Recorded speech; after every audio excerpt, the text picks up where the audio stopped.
In this video, we're going to show you how you can make your very own chessboard using only a few strips of a jelly roll and some binding and some wadding. To start making our chessboard, we need 2 pieces of black and 2 pieces of white jelly roll. These strips are 2.5 inches wide by the width of the fabric. We're going to subcut each of these strips in the middle, cut them in half, so we end up with 4 pieces of black and 4 pieces of white. Now we're going to alternate our black and white pieces, so we end up with a checkered effect. We're going to start with a black on the right hand side and alternate the white and black subcut jelly roll strips until they're all alternating. You'll end up with a white on the other side. Now we're going to start sewing these strips together. We're going to join our first black and white strips with a 1/4 inch seam running all the way down, right sides together. Once you've done that, you'll open them up and join the next black piece to the white and continue until you've done all 8 pieces.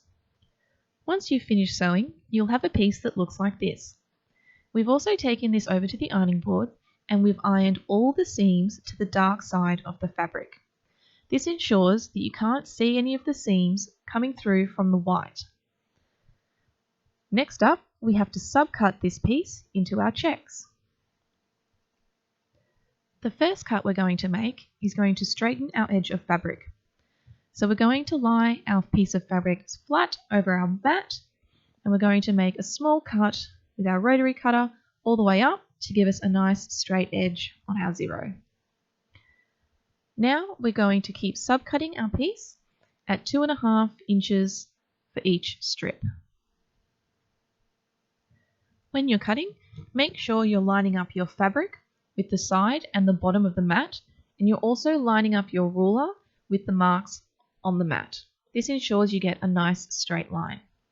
We're going to continue subcutting all the way across until we reach the end of our fabric. You should end up with 8 2.5 inch pieces. The next step is to swap every second piece around so we end up with a checkered effect. Now we're going to take the first 2 pieces and put them right sides together so we can begin sewing. We're going to join up each seam so that it matches perfectly, so that all the corners will match. I'm going to take a pin and we're going to pin every seam so that it all sits together. So when you open it up, the corners will be sitting nicely. We're going to sew all the way along. Once it's sewn, we're going to take the next piece and do exactly the same thing.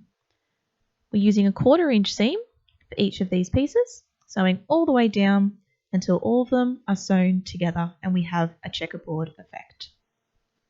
As you can see, we've also ironed all the seams to one side so it sits nice and flat on our board. Now we're going to grab our wadding and our backing and it's time to sandwich our little mini quilt together.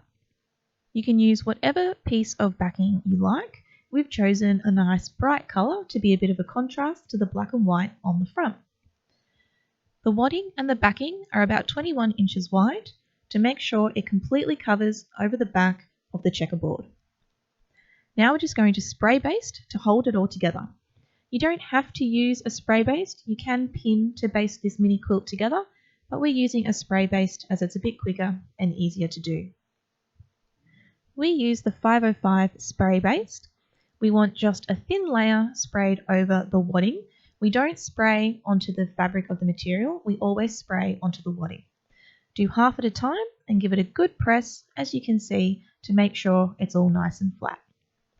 You want to use a spray baste in a well-ventilated area, so outside is ideal, or make sure you've got some windows open. You don't want to breathe in the fumes. So now we're up to the last piece. Again, spraying the spray onto the wadding, not onto the fabric, and giving it a nice good press down so that it's all flat. Flipping it over and making sure there's no crinkles on the other side. Now our quilt sandwich is ready to sew. We're just going to stitch in the ditch along all the vertical and all the horizontal edges. Here's what it looks like after it's all been stitched. You can see the stitching has come through onto the backing. Now all we need to do is cut out our piece. We're cutting right up against the side of our checkerboard, all the way around to get rid of the excess wadding and backing. Here's what our board looks like once it's all cut out. And now we're up to the final step, which is the binding. We've taken 2 black strips of jelly roll and we've simply sewn them together with a straight line in the middle, and we've ironed open the seam, and then we've ironed the entire piece in half long ways. This creates our binding, and now it's time to add it to our checkerboard. To do this, we're going to leave a bit of a tail and then clip or pin the binding to the top of our board. We're then going to go straight across to the end, and we need to measure 1/4 of an inch from the end of the board. We're going to mark this onto the binding, and this is going to be where we sew to. This is so we can turn the corner nice and easily. So we're going to sew from our dot, from our pin to our dot. Now we've come back, and to turn our corner, we're going to fold the binding up to create a triangle, and then back down over itself and pin it in place so we can start our new line. Now we can sew all the way down. We're going to start at the very top and sew straight down to be 1/4 of an inch away from the bottom. We're going to repeat that over all 4 corners, and this is what we end up with. We stop sewing a few inches away from where we started so we can join it together. Cut a small piece off the end of the long tail, flatten out where you started, and place your little cut at the edge of your tail. Open it up and sit it down on top. Then take your tail, place it over the top of your cut piece, and we're going to cut it on the outside edge, like so. Then we can get rid of our excess cuts. Open up each piece of the binding so it's flat and it's the 2.5 inch wide. And then we're simply going to put right sides together as shown. Going to pop a pin in here to hold them together. And then we're going to sew from the diagonal corner to the corner. From here, straight across to there. Here's what it looks like once it's sewn. We're just going to cut the excess off. So we end up with our 2 pieces connected, and they'll sit nicely, the perfect size, along with the binding. So now all we need to do is sew from one end to the next to close up the gap. The very last step is to fold the binding over to the back and seal it all off. So we're going to clip all the way around, folding the binding over to the back side of the quilt, and we're going to sew in the ditch all the way around. This will catch the binding on the back side of the quilt and hold it all together. Here we have our finished portable chess set.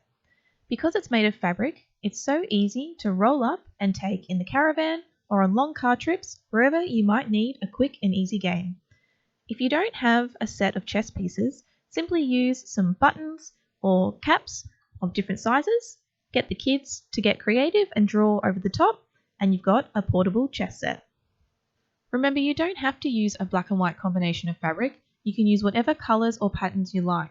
As long as you have a light and a dark piece, you can really personalise these chess sets to be anything you desire.